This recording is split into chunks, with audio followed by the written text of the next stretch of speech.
राधे राधे। जय श्री कृष्णा। प्रिय भक्तों, आज मैं आपको एक दृष्टांत सुनाने जा रहा हूँ जिसमें लोभ से पाप की गति बढ़ती है। जैसे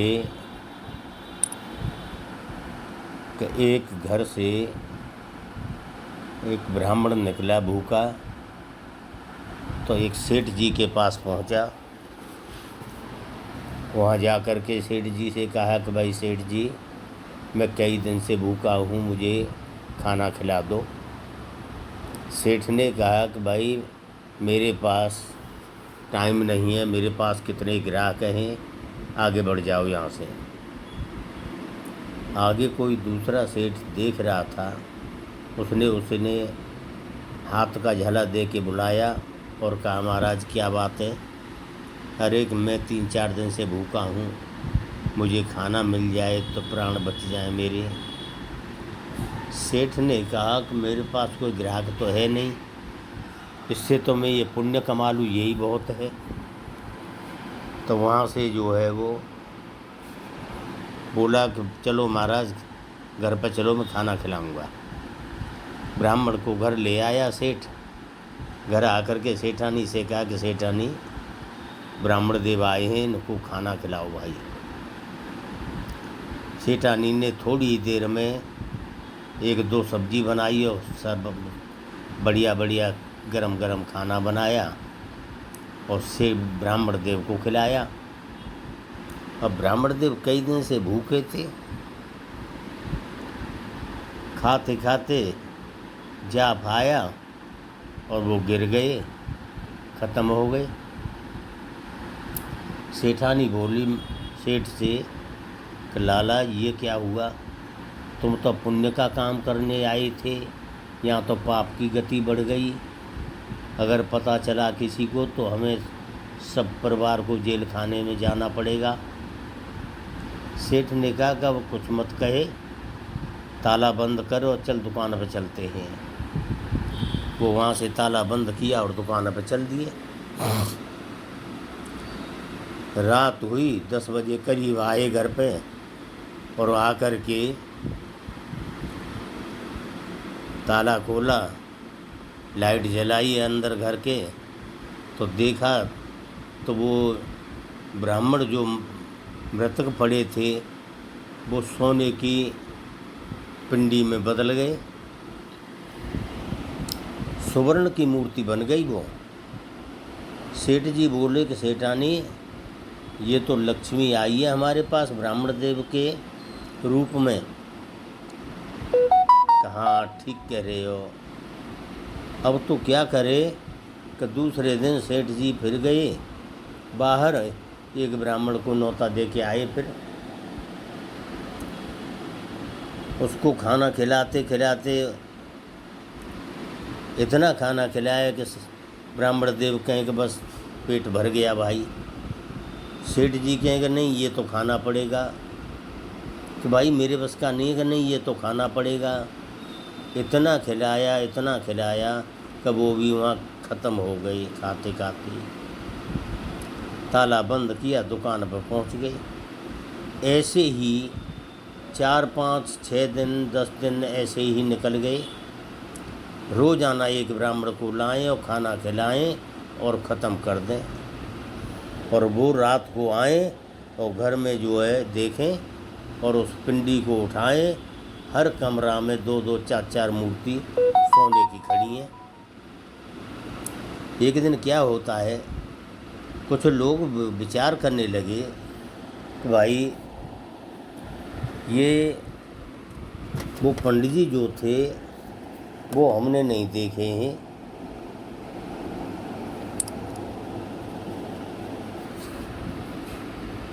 एक में बोला उनमें से कि भाई वो पंडित जी तो मैंने सेठ के यहाँ जाते हुए देखा था।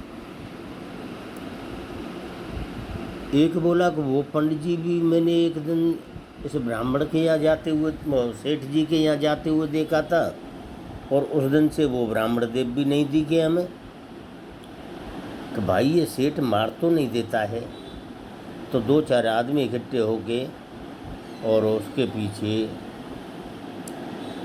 परीक्षा के लिए बैठ गए, परीक्षण करने लग गए।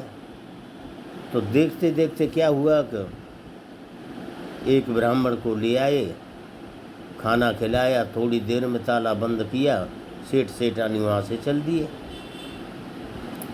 वो लोग देख रहे कि भाई ब्राह्मण अंदर गया था लेकिन निकला नहीं, ये तो सेठ जो मार देता है ब्राह्मण को। तो गांव से बाहर एक महात्मा रहते थे, सारे वो लोग जो एकत्र हुए थे वो सब इकट्ठे होके महात्मा के पास पहुँचे और कहा, महाराज ये सेठ जो है रोज़ाना एक ब्राह्मण देव को मार देता है, ये तो बड़ा गलत कर रहा है। अच्छा कि आंखें बंद करो। आंखें बंद की, क्या देख रहे हो? तो महाराज एक तालाब है, सुंदर रमणी की पार बनी हुई है, प्रकाश हो रहा है उसके अंदर, कि ये तुम्हारी भूल है, वो किसी को नहीं मार रहा, जाओ भाग जाओ। वो लोग बोले आपस में विचार करके कि हमारे सामने की बात है, ये सेठ जो मार देता है और ये महात्मा कह रहा है कि किसी को नहीं मारता है। हम तो इस महात्मा को बहुत योग्य समझते थे, लेकिन चलो थाने चलते हैं, हमारे सामने का वाक़ा है। थाने गए, जा कर के कहा, दरोगा जी ऐसे ऐसे बातें, आप जो एक कंप्लेंट लिखो और एक सेठ जो है रोज़ाना एक ब्राह्मण को मार देता है। सेठ वो दरोगा जी ने जो है कंप्लेंट लिखी और उन सबको वहीं बिठाया थाने के अंदर, और वहाँ से वो चल दिए तो पुलिस वाले लेके। दरोगा जी आए और कहा, सेठ जी तुम्हारी भाई कंप्लेंट है और आपके घर की इंक्वायरी होनी है, कि चलो। सेठ जी आए, ताला खोला, अंदर गए, देखा तो दरोगा जी ने हर कमरा में 2-2, 4-4 मूर्ति सोने की खड़ी हैं। दरोगा जी विचार करने लगे कि ये तो लोग जलन की वजह से कंप्लेंट की है, ये तो बहुत पैसे वाला सेठ है, इसके पास कितना सोना है। गए वहाँ से दरोगा जी, 2-2, 4-4 डंडा मार के उनको वहाँ से भगा दिया। अब वो लोग विचार करने लगे कि भाई ये गलत कर रहा है, फिर भी ये हो क्या रहा है। अब एक दिन क्या होता है कि कोई ब्राह्मण नहीं मिला उन सेठ को। अब शाम हो गई, शाम होते होते उसे एक ब्राह्मणी मिली, वो भी गर्भावस्था थी। अब उससे कही कि भाई आप कौन हो? कि मैं ब्राह्मणी हूँ। कि तो मैं एक ब्राह्मण देव को रोज़ाना खाना खिला के और खाना खाता हूँ, आज मुझे शाम हो गई है, मुझे कोई ब्राह्मण देव नहीं मिले हैं, आप ही चलो, आप ही हमारे यहाँ खाना खा लो। तो चलो। ब्राह्मणी को लेके आ गए और आ करके उसे खाना खिलाया। वो लोग विचार कर रहे बाहर बैठे बैठे कि आज ब्राह्मण नहीं मिला है और ये तो आज 2 हत्या करेगा, एक अबला फिर भी वो गर्भावस्था, तो बड़ा अन्याय होगा। थोड़ी देर में देखा तो सेठ जी ने उसे खाना वाना खिलाया और थोड़ी देर में वहाँ से ताला बंद करके चल दिया। वो लोग विचार करने लगे कि लो मार दिया सेठान, वो ब्राह्मणी तो निकली नहीं। वो फिर देख के फिर महात्मा के पास जाते हैं और कहने लगे, महाराज आप तो बड़ा अन्याय हुआ है। तो क्या हुआ भाई? कि आज कोई ब्राह्मण तो मिला नहीं उस सेठ को, आप तो एक ब्राह्मणी को लेके आया, वो भी गर्भावस्था थी, तो आप तो 2 हत्या कर दी इसने। अच्छा कहाँ? तो आंखें बंद करो। अरे महाराज जो बताना है वो वैसे ही बता दो, आंखें बंद मत करो। कि नहीं आंखें बंद करो। आंखें बंद की, क्या देख रहे हो? महाराज वही तालाब है, वही रमणी की पार बनी हुई है, अंधकार ही अंधकार है। अच्छा कि आज चले जाओ तुम और थाने में कंप्लेंट कर दो। तो लोग बड़े खुश। तो आज तो महाराज जी ने हमें आदेश दे दिया है। गए थाने में, थानेदार से कहा कि दरोगा जी आज कंप्लेंट लिखो, और उसी सेठ की कंप्लेंट है, वो तो आज बड़ा अन्याय किया है उसने। तो देखो, तुम उस सेठ से जलन करते हो, लेकिन आज अगर कुछ नहीं निकला तो तुम्हें जेल खाने पहुंचा दूंगा। वो बोले हाँ ठीक है दरोगा जी, हम जेल जाने को तैयार हैं, आप इंक्वायरी करके आइए। दरोगा जी ने कंप्लेंट लिखी और वहाँ से वो चल दिए। तो जा करके सेठ से कहा कि सेठ जी आपकी फिर इंक्वायरी आज भाई। क्या तो चलो। गए, ताला खोलें, जिस कमरा के ताले को खोलें उसी में से रात मास की नदियाँ बहने लगी। दरोगा जी आश्चर्यचकित रह गए कि भाई ये क्या हो रहा है। उस पर पूरे परिवार को पकड़ा और जेल खाने में डाल दिया। वो आदमियों को जा कर के दरोगा जी ने छोड़ दिया। वो लोग जो है फिर महात्मा के पास जाते हैं और कहने लगे कि महाराज आप उसी दिन इस बात को कर देते तो ये और हत्या जो हुई थी ये क्यों होती। आपने हमको मना कर दिया कि नहीं, किसी को नहीं मारता है वो।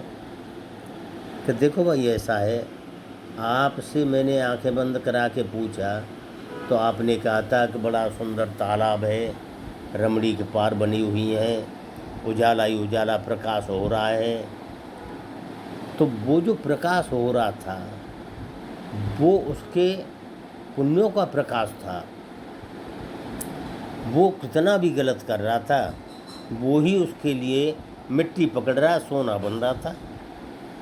आज तुमने कहा कि वो ही रमणी पार बनी हुई है, वो ही तालाब है, लेकिन अंधकार ही अंधकार है।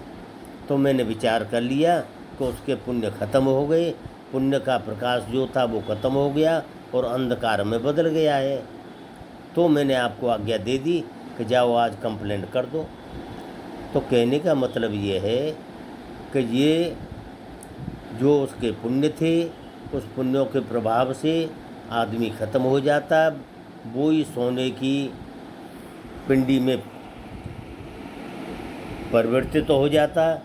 और आज उसके पुण्य जो है वो खत्म हो गए तो वो ही सोने की पिंडी और रात मास में बदल गई, पाप की गति बढ़ गई। तो कहने का मतलब है कि इंसान को कभी भी लालच नहीं करना चाहिए। लालच की पूंछ चीकनी होती है, वो फिसल जाती है हाथ में से। इसलिए प्रभु पे आप विश्वास रखो, कोई भी कर्म करो, शुभ कर्म करो।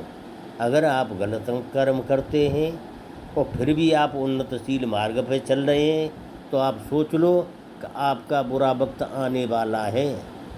कि बुरा कर्म करते भी आप तरक्की के मार्ग पे चल रहे हैं तो आगे ये अब तुम्हारा पुण्यों के प्रताप से आप आगे बढ़ रहे हैं, ये पुण्य खत्म हो जाएंगे, पाप की गति बढ़ जाएगी, अंधकार में बदल जाएगी, तो आप ही फिर परेशानियों का कारण बन जाओगे। तो इसलिए शुभ कर्म करो, गलत कर्म की तरफ मत जाइए। आदमी को मेहनत करके कमाना चाहिए, हराम का पैसा किसी का नहीं लेना चाहिए। बगैर मेहनत किए पैसा जो लेते हैं वो कहीं ना कहीं भरना पड़ता है। इसलिए आदमी को विश्वास रखना चाहिए प्रभु के ऊपर। आप कर्म करोगे, उसे देना है, वो किसी भी रूप में आपको दे देगा।